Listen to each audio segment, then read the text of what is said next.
డిఎస్సిలో పెడగాజీ అనేది it's like heart. So దాన్ని ఎలా కవర్ చేయాలి అండ్ ఇంపార్టెంట్ ఆస్పెక్ట్స్ ఏంటి, ఎలా చదవాలి? బిఎడ్ కోర్సులో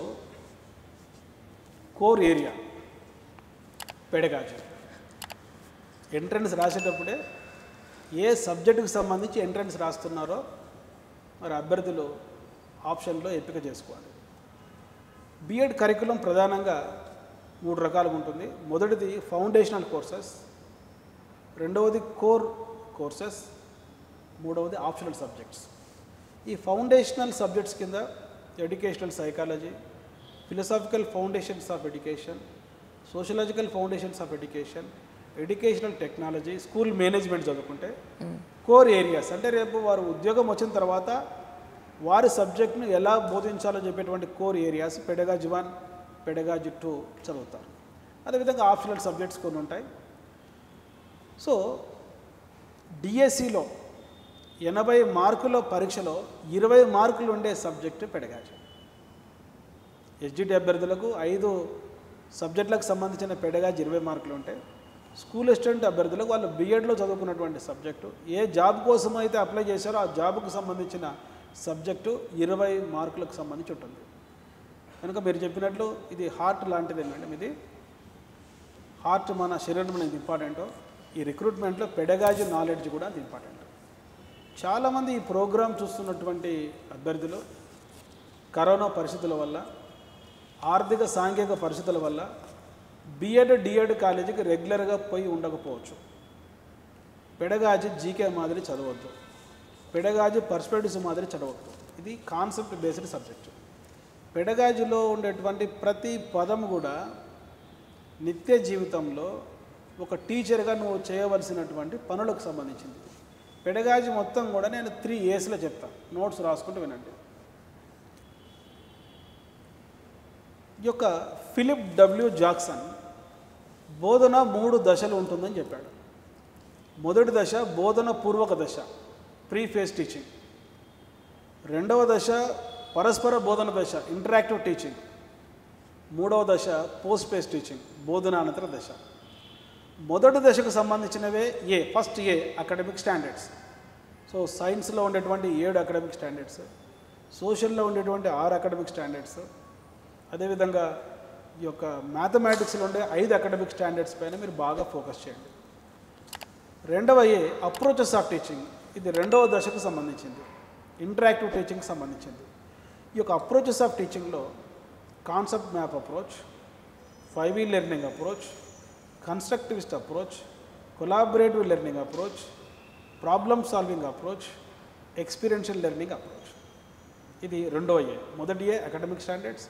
ఈ అకాడమిక్ స్టాండర్డ్స్ సాధించడం కోసం మనం బోధన అభ్యసన ప్రక్రియలో ఉపయోగించేటువంటి రెండవ ఏ అప్రోచెస్.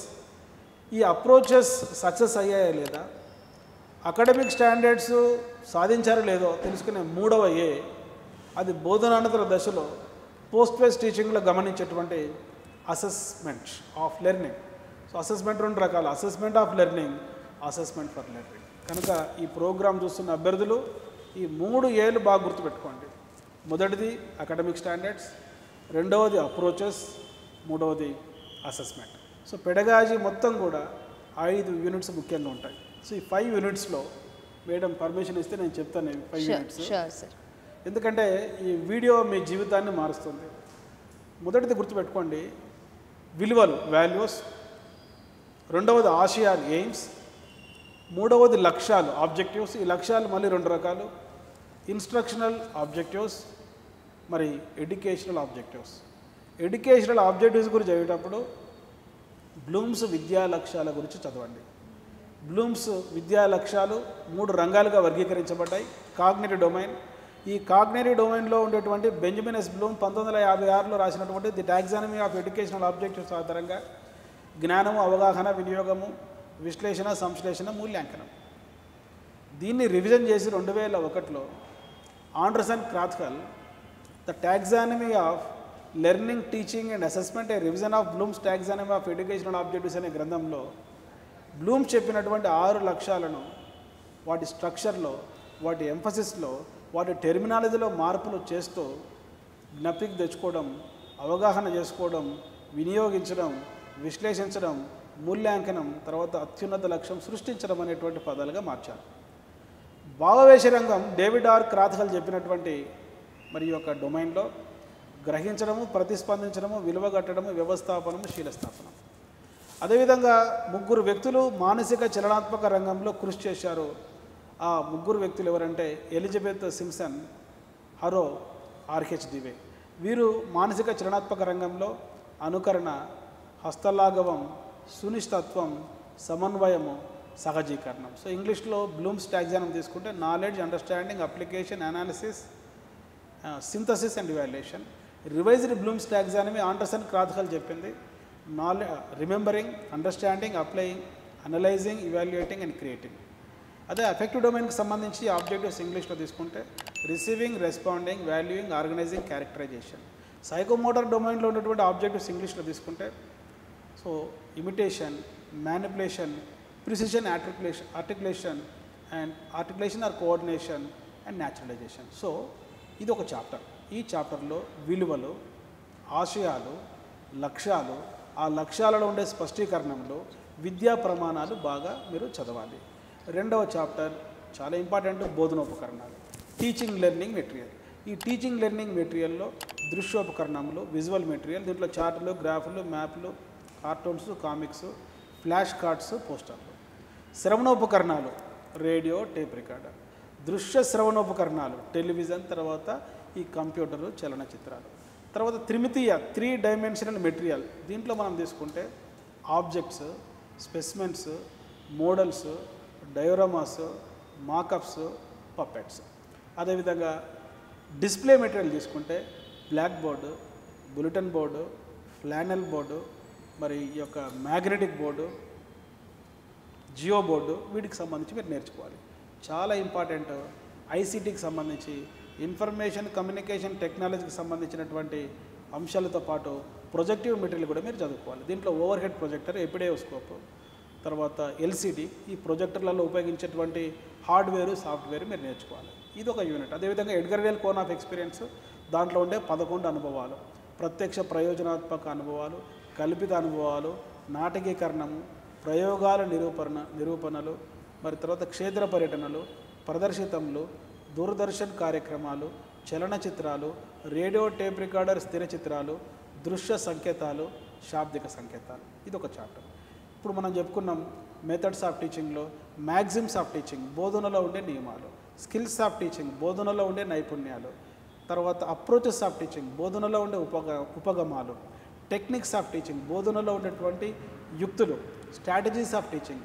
సో మ్యాగ్జిమ్ అంటే ఏమిటి, స్కిల్ అంటే ఏమిటి, మెథడ్ అంటే ఏమిటి, స్ట్రాటజీ అంటే ఏమిటి, టెక్నిక్ అంటే ఏమిటి, అప్రోచ్ అంటే ఏమిటో తులనాత్మకంగా మీరు నేర్చుకోవాలి. ముఖ్యంగా బోధనా పద్ధతులలో మరి ఉపాధ్యాయ కేంద్రీకృత బోధనా పద్ధతులైన ఉపన్యాస పద్ధతి, ఉపన్యాస ప్రదర్శన పద్ధతి, చారిత్రక పద్ధతి. సో దాంట్లో 4 భాగాలు ఉన్నాయి చారిత్రక పద్ధతిలో: biographic method, anecdotal method, social method, evolution method. ముఖ్యంగా శిశు కేంద్రీకృత బోధనా పద్ధతులు మీరు బాగా చదువుకోవాలి. ప్రాజెక్ట్ పద్ధతి అంటే ఏమిటి, మరి ల్యాబొరేటరీ మెథడ్ అంటే ఏమిటి, తర్వాత హ్యూరిస్టిక్ మెథడ్ అంటే ఏమిటి, దాంట్లో ఉండేటువంటి స్టెప్స్, ఈ మెథడ్ ఎవరికి అనుకున్నారు, ఏ పాఠాలకు మనం వాడాలి, ఇవన్నీ మీరు నేర్చుకోవాలి. తర్వాత చాలా ఇంపార్టెంట్ కరికులం. మనకు కరీ గురించి తెలుసు కానీ కరికులం గురించి తెలియదు.